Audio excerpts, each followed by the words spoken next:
My name is Ashley Sullivan.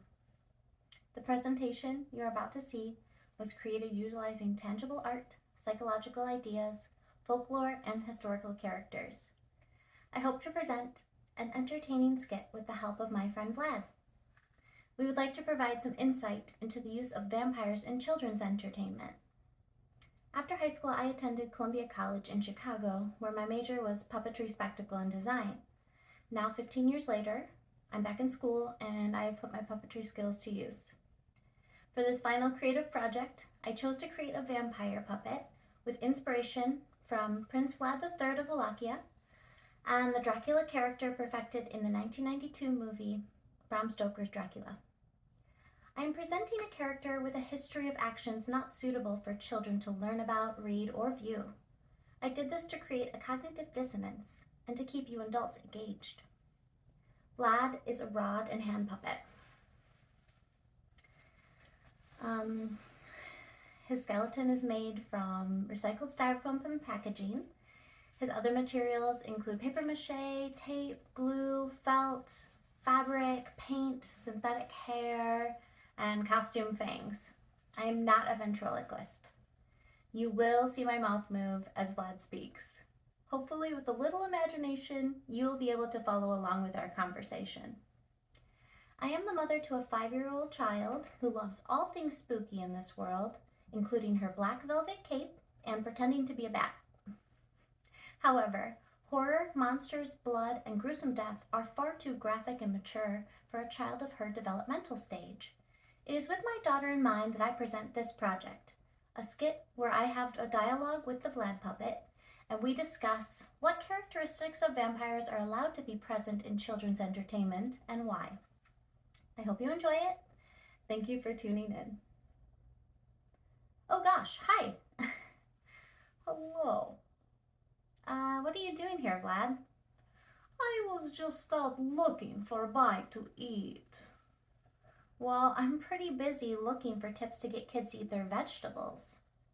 Perhaps we can tell children, if you don't eat your veggies, we will impale you. You can't impale children, Vlad. You can impale the sickly ones. If they don't eat their veggies, they will be sickly. Anyway, that's what I did. I utilized my sick and dying for shock warfare and created the forest of the impaled. I did this from using Turkish prisoners and my own people who were dying from the plague. In many of the Dracula narratives, vampires like you are portrayed with violence, bloodlust, and murder. Just watch the Nosferatu from 1922 and the Dracula films from 1931 and 1992. Those vampire depictions are harsh and evil. These monstrous motives cannot be shared with children. But I have seen vampires in kids' television shows. Sure, that is true.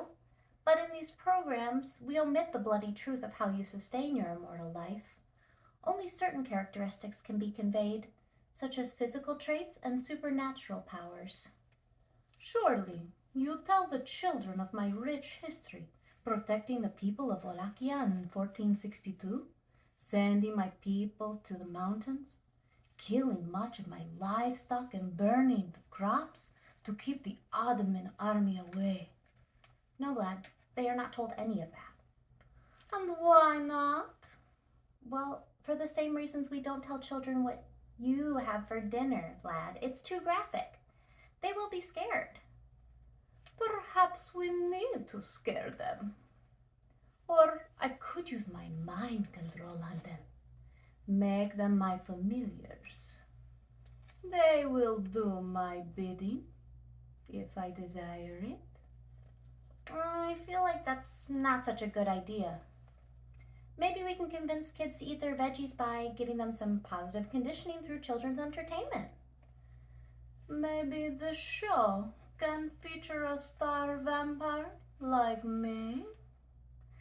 There are some vampire stories appropriate enough to share with children. Take a look at the Disney show Vampirina. She is a small child from a vampire family who moved into a suburban neighborhood. Her narrative shows how being different from others can be a gift. We all have special talents, like shape-shifting or flight in her case. I too can fly.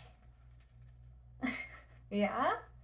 I can transform into a bat and glide through the night sky, or I can become a wolf and run faster through the woods than any man.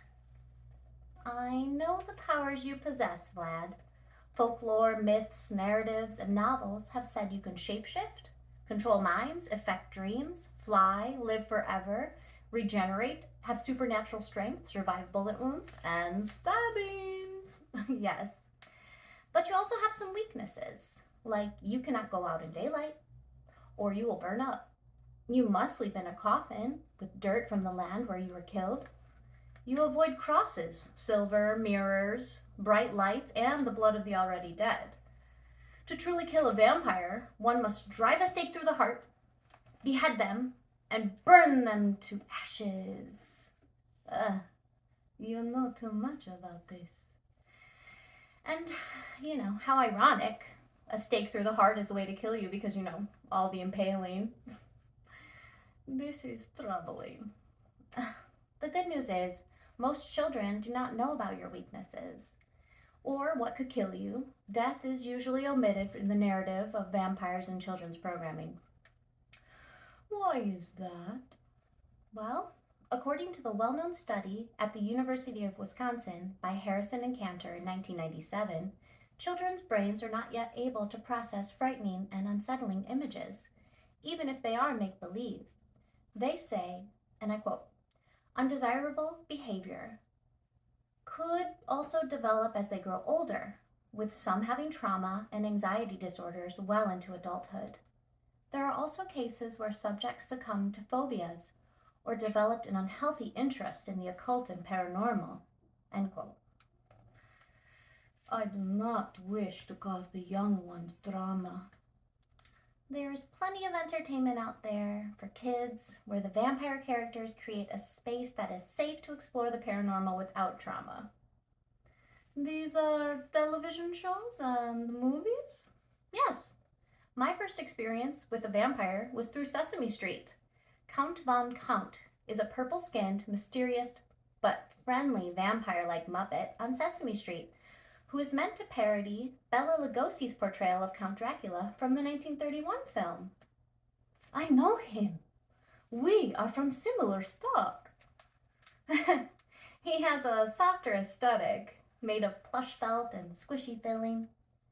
He sounds delicious. Besides Vampirina and the Count, there are other watered-down, mild-mannered vampires like the Little Vampire, Drac and Mavis from the Hotel Transylvania movies, and the sweet little Drac Shadows. He's a 4-year-old student at Pitchfork Pines Preschool who is a vampire with the ability to fly. He's from Super Monsters. That's one of my daughter's favorite shows. These characters provide children with an entity that is different from them in so many ways, yet they can relate to. Through these vampires, they learn empathy, perspective, and how not to judge someone by the way they look. Can they also get kids to eat their vegetables? Well, that might be something that I'm going to have to figure out on my own. Good luck, Ashley. I'd better get going. The night is young, and we both know my dinner isn't going to drain itself. Thanks for the chat, Vlad. Happy hunting.